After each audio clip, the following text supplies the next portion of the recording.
Seriously আমি না বুঝতেছি না তুমি এরকম কেন করতেছো।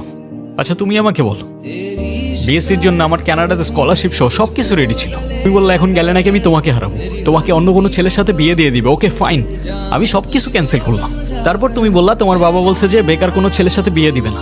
আমি সব কিছু ছেড়ে আমার বাবার বিজনেসে বসা শুরু করলাম, যেটাই আমার এতটুকু ইন্টারেস্ট ছিল না। আমি আমার সব ইচ্ছা ছেড়ে তোমার জন্য পারফেক্ট হওয়ার চেষ্টা করলাম। তারপর কিসের কমতি থেকে গেল যে তুমি আজকে এঙ্গেজমেন্ট রিংটা ফেরত দিয়ে দিচ্ছ?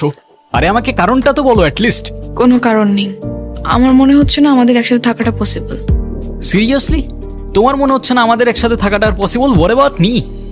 দেখো, এত কথা বাড়ানোর কোনো মানে নেই, অযথা সময় নষ্ট করো না। সময় তো তুমি আমার নষ্ট করছো। এরকমটাই করার হইলে আমার লাইফটা কেন নষ্ট করলা? ভেঙে ফেলার হইলে সব আগেই ভেঙে ফেলতা, নাকি হুট করে এখন বেটার কাউকে পেয়ে গেছো? তোমার যা ভাবার তুমি তাই ভাবতে পারো, আমার কোনো প্রবলেম নেই। আরে প্রবলেম তোমার থাকবে কেন? প্রবলেম তো তোমার ক্যারেক্টারে। আর আমার লাকের প্রবলেম যে তোমার মতো একটা মেয়েকে ভালো